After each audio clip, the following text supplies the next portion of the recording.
opinion divided है इस time में about Babar Azam and Mohammad Rizwan. आधी public कह रही है कि we don't need them. Go with the youngsters, carry on, give these guys a chance.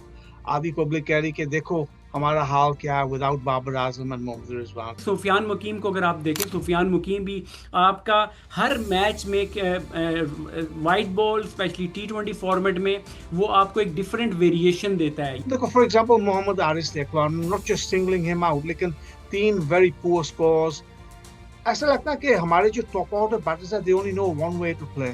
आपके जो हेड कोच हैं उनका भी पहले मैच के बाद जो एक्सक्यूज आया कि पाकिस्तान टीम पिच की वजह से आ रही, तो ये देखें, ये बड़ा ही मुझे भी सरप्राइज लगा कि ये जो वर्ड्स है अग्रेशन, इंटेंट, पावर हिटिंग, हमारे बैट्समैन में दिमाग में बैठ के है ये these phrases, these words. Thanks very much, everybody, for joining me once again. Saj Sadiq here for PackPassion.net, bringing you another exclusive interview. Delighted to be joined by a regular guest, a long-term friend of mine, and somebody who I hold in very high regard.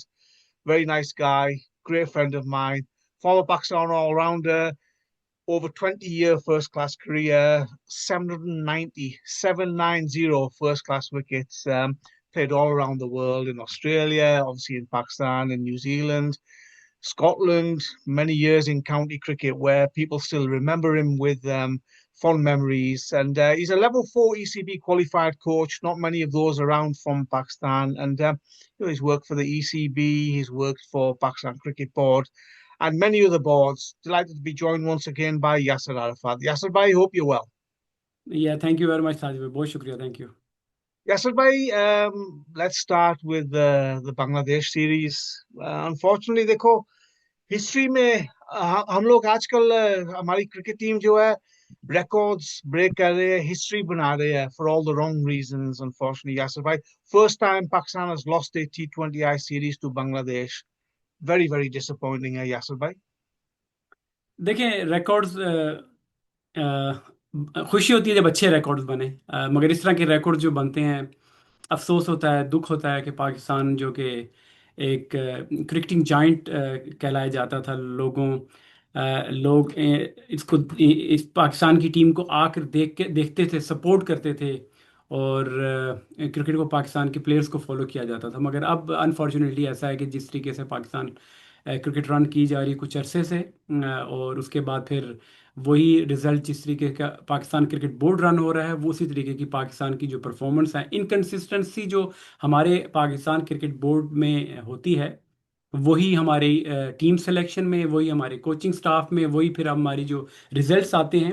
ये बांग्लादेश तो चलो एक series हारे, इससे पहले अगर आप 2-3 साल पीछे चले जाएं तो बहुत ही हल्की टीमों से कंपैरेटिवली पाकिस्तान टीम उनसे भी हारा, बड़े बड़े इवेंट्स में हारा, अच्छी जगह क्वालिफाई जहाँ पे पाकिस्तान टीम को सेमीफाइनल के लिए, जिस तरह अभी चैम्पियंस ट्रॉफी हुई, वहाँ पर भी पाकिस्तान तकरीबन सारे मैच हार गया. अगर T20 वर्ल्ड कप जो USA में हो, वहाँ पे भी पाकिस्तान ने अच्छी परफॉर्मेंस नहीं दी. 50 ओवर का जो वर्ल्ड कप था, वहाँ पर भी परफॉर्मेंस नहीं दी. तो ये एक, अब तो ये एक रूटीन का हिस्सा बन गया है. अब लोग कहते हैं कि क्रिकेट पे आके बात करते हैं, मुझे तो अब सच माने कि मुझे मज़ा भी नहीं आता कि अब क्या इस बारे में बात की जाए कि आप किसी शोबे में भी देखें, अल्टीमेटली नुकसान हमारे मुल्क के नाम रेपुटेशन का है कि लोग आते हैं, काम करके चले जाते हैं, मगर एंड ऑफ द डे सफ़र कौन करता है? पाकिस्तान की जो नेशन है, जो अवाम है, जो फ़ैन फॉलोइंग है पाकिस्तान की, वो सफ़र करती है. और वही हो रहा है कि आप अब कोई भी सीरीज़ हो रही हो, मैं अपनी बात तो नहीं, मुझे तो अब मैं हूँ क्रिकेटर था, फिर भी हमें देखना पड़ता है, मगर आवाम से अगर पूछें अगर आप जाकर, तो लोगों का इंटरेस्ट ख़त्म हो गया पाकिस्तान का. आपने बात की ना कि हम लोग हार गए और इतनी बड़ी डिसअपॉइंटमेंट और ये रिकॉर्ड है, तो लोगों को अब इतना फ़र्क नहीं पड़ता. पाकिस्तान अगर आयरलैंड से, जिम्बाब्वे से, बांग्लादेश से हारता है, तो लोगों को अब इतना फ़र्क नहीं पड़ता. हम क्रिकेटर हैं, आप स्पोर्ट्स को कवर करते हैं, आप लोगों को फ़र्क है, हमें फ़र्क तो पड़ रहा है. मगर जो एक ले मैन है, जो कि एक जो लोग पाकिस्तान के लिए की विन के लिए दुआएं करते थे, वो जो है पैशन लोगों का, वो कम होता जा रहा है. Yes, so right, from a technical perspective, देखो मेरा जो opinion है, a good cricketer is somebody who can perform in all conditions against all opponents, all different types of pitches, etc., etc. लेकिन from a batting perspective, ये जो series है, it's revealed some major technical mental skill issues हमारी batting में, specially top order लगा ले। देखो for example Mohammad Haris देख लो, not just singling him out, लेकिन 3 वेरी पुअर स्कोर्स। ऐसा लगता है कि हमारे जो टॉप ऑर्डर बैटर्स है, they only no one way to play. देखिए, जैसा आप प्रोडक्ट आप ऊपर लेकर आते हैं और जो प्लेयर्स ऊपर आते हैं, जिस तरीके के बिहाइंड द सीन उन लोगों पे काम किया जाता है, या जितनी प्रोफेशनलिज्म उन लोगों में खुद भी है, अगर तो वो वही वही चीज़ आपको नज़र आती है पाकिस्तान टीम की परफॉर्मेंस और उन लड़कों की परफॉर्मेंस में। बिल्कुल आपने सही चीज़ हाईलाइट की कि ये अब देखें, यहाँ पर कोई एक्सक्यूज़ नहीं है। प्लेयर तो प्लेयर, आपके जो हेड कोच हैं उनका भी पहले मैच के बाद जो एक्सक्यूज़ आया कि पाकिस्तान टीम पिच की वजह से आ रही, तो ये देखें, ये बड़ा ही मुझे भी सरप्राइज लगा कि कितना अच्छा क्वालिटी का कोच, अगर वो अपनी लड़कों की बैड परफॉर्मेंस को हाईलाइट करने के बजाय पिच पर अगर ये चीज़ डाल रहा है, तो ये फिर वो चीज़ें नीचे भी प्लेयर्स भी आती है कि यार चलो हम भी कोई एक्सक्यूज देख लेंगे, कुछ हो जाएगा। मगर आपने बिल्कुल अच्छा किया कि प्लेयर्स इंटरनेशनल लेवल पे देयर इज नो एक्सक्यूज, आपको एडॉप्ट करना पड़ता है। अगर आप पहले 2 मैच देखें, पावर प्ले में जब आपकी एक बैटिंग टीम के 5 से 6, 4 से 5 प्लेयर अगर आउट हो जाएं, तो you are always chasing the game. ठीक है, आप लोग हमेशा उस गेम को फिर कोई मुआवजा ही हो जाए, कोई ऐसी चीज हो जाए कि आप मैच जीतिए। अदरवाइज अगर आपके टॉप ऑर्डर आपका 6 ओवर में ही आउट हो जाए, तो आप कभी भी नहीं जीत सकते। तो वही रीजन हुआ, और batting is the main reason to lose this series. Pakistan और भी बड़ी चीज़ें हैं, आपको ऑब्वियसली कंडीशंस काफ़ी मुश्किल होती हैं। ऑस्ट्रेलियन प्लेयर्स यहाँ पर, न्यूजीलैंड के प्लेयर, इवन बाकी मुल्क भी यहाँ पे, इवन इंडिया जब आया था मेरे ख्याल से वो भी हार कर गया था। तो ऐसे अगर आप अगर ऐसे अगर रिस्पॉन्सिबिलिटी आप नहीं लेंगे, प्रोफेशनल वे में खेलेंगे नहीं, तो आप इस तरह के रिकॉर्ड्स भी बनाएंगे जो नेगेटिव वे में आप आते हैं कि आप इजी सीरीज हार जाते हैं। और आपको इन चीज़ों पर भी ध्यान देना पड़ेगा कि आप देखें, आने से पहले जो स्किल कैंप लाहौर में लगा था, उसमें आप सिर्फ यही बताया जा रहा था कि आप पावर हिटिंग करें, मगर ये कोई भी नहीं बता रहा था कि एग्रेशन के साथ खेलें। बट कंट्रोल एग्रेशन भी एक चीज, एक वर्ड होता है जो कि आपने अपने प्लेयर्स में, उनके माइंड में डालना है। और जब तक आपकी भले ये T20 क्रिकेट जो है शॉर्टर फॉर्मेट है, इसमें आपने पावर हिटिंग करनी होती है, मगर जो जो इसमें असल चीज़ वो यही है कि अगर आपकी बेस स्ट्रांग नहीं है, बेस मींस कि आपकी जो टेक्निकल अगर आप स्ट्रांग नहीं हैं बैटिंग में स्पेशली, तो आप फिर उस पोजीशन में ही नहीं आते कि आप उसको कन्वर्ट करें इनटू अ पावर हिटिंग। ऐसा लग रहा है यासर भाई कि ये जो वर्ड्स है, अग्रेशन, इंटेंट, पावर हिटिंग, हमारे बैट्समैन में दिमाग में बैठ के है ये these phrases, these words, और they're struggling to cope with how to play properly. देखिए, ये वर्ड्स अच्छे हैं कोचिंग पॉइंट ऑफ व्यू में। अगर आप देखें, अगर आप किसी यंगस्टर्स को अगर आप बताएं, अंडर 19 के प्लेयर्स को बताएं उनकी जो फिर उसके बाद अगर जिस तरह पाकिस्तान की शाइन है, इंग्लैंड की इंग्लैंड लॉयंस है, तो वहाँ पर ये चीज़ें जो हैं आपको कई अरसे से ये चीज़ें आपके साथ एक बिहाइंड द सीन जो काम होते हैं, टूर्स पे स्किल कैंप्स लगते हैं जो इस तरह होते हैं, तो ठीक है। मगर अगर बात यह है कि जब आप एक प्लेयर इंटरनेशनल लेवल पे आ जाता है, उनको ये चीज़ें आप ऑल ऑफ अ सडन ये जब चीज़ें बताते हैं, जबकि उनकी तैयारी ही नहीं है, उनकी प्रेपरेशन जो है डोमेस्टिक क्रिकेट की आप देखें। मैं तो कहता हूं कि पाकिस्तान की ये जो पाकिस्तान की जो PSL है, ये एक डिल्यूजन या इल्यूजन आप कह सकते हैं, इसको अब इल्यूजन कह सकते हैं, कि आपको दिखता कुछ है मगर उसके बिहाइंड द सीन आपके वो कुछ और चीज़ होती है।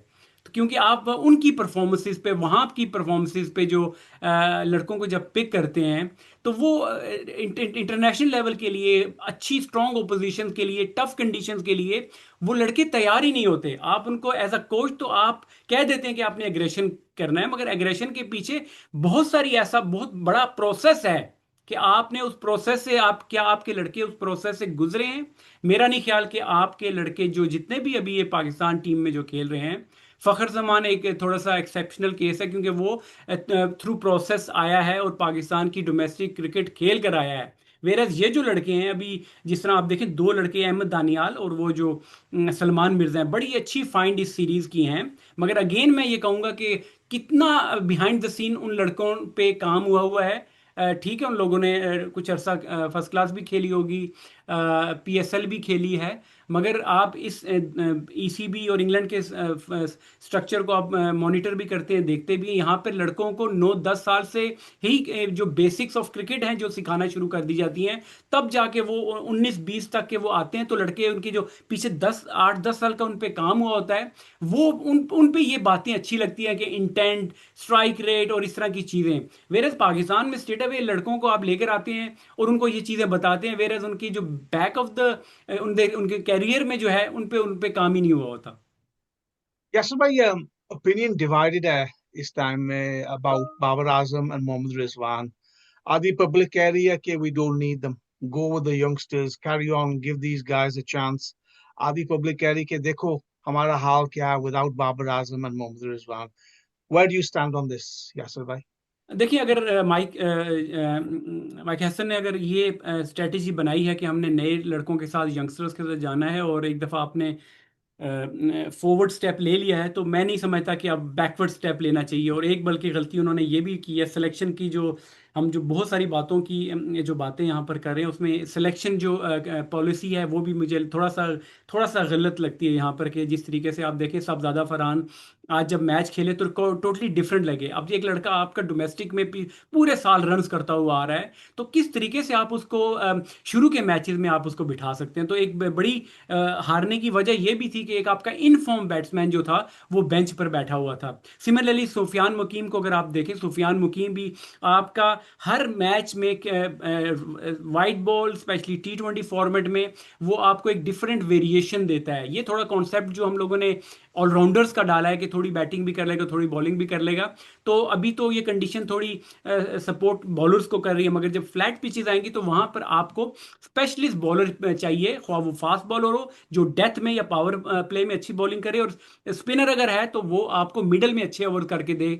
तो सुफियान मकीम, इब्रार, ये आपके दो स्पेशलिस्ट स्पिनर बनते हैं। और बैटिंग की जब बात कर, आपने जो बात की इन लोगों की वापस आने की, तो मैं नहीं समझता कि अब अगर इन लोगों ने ये अगर फिर अगर बैक 2 कदम, 1 कदम आगे जाते हैं, 2 कदम फिर पीछे आते हैं, तो मैं नहीं समझता कि इस तरह पाकिस्तान की कोई राइट कॉम्बिनेशन, स्पेशली जो बड़े इवेंट में जब जाएंगे तो वहां पे, क्योंकि अगले पिछले 3-4 साल में आपने देख लिया, उन लोगों को खिलाकर देख लिया आपने, तो कोई ऐसा रिजल्ट नहीं आया। तो व्हाई नॉट कि आप नया एक फार्मूला और एक नई स्ट्रेटेजी के साथ जब आप जा रहे हैं, तो आपको उससे उसी को कंटिन्यू करना चाहिए, और इन्हीं लड़कों के साथ परसिस्ट करना चाहिए, और इन्हीं लड़कों को पूरा कॉन्फिडेंस देना चाहिए टिल दी, अगर कोई जिस तरह भी आपका एशिया कप बिल्कुल सामने है, उसके बाद अगले साल जो वर्ल्ड कप है, और तभी परफॉर्मेंसेज आती हैं। जो मैंने शुरू में बात की कि जो पाकिस्तान क्रिकेट बोर्ड में इनकंसिस्टेंसी जो चल रही है, वही हमारे क्रिकेट की में चल रही है, जिसकी वजह से हमारी ये परफॉर्मेंसेज बुरी हैं। हमें कहीं ना कहीं ये फुल स्टॉप लगाना पड़ेगा कि अब ये है कि अब हमने मूव फॉरवर्ड करना है with younger younger lot, younger legs और यंग ब्लड के साथ। तो इसके बाद ही अगर आप समझ सकते हैं कि आपको अच्छे रिजल्ट मिल सकते हैं। यासर भाई, पाकिस्तान क्रिकेट में पेशेंस का तो is very rarely used. There's no patience. Already Salman Agha or Mike Hassan, because of the series defeat to Bangladesh, as we said, first time in history, pressure already built or against them both. How do you see that progressing? देखिए, ये pressure तो कोई भी दुनिया का बड़े से बड़ा कोच, कोई कप्तान भी होता है, ऐसी सीरीज और इस तरह की अगर क्रिकेट आप खेलते हैं स्पेशली, और आप बांग्लादेश जैसी टीम से हार जाते हैं, तो क्रिटिसिज्म तो बनता ही बनता है।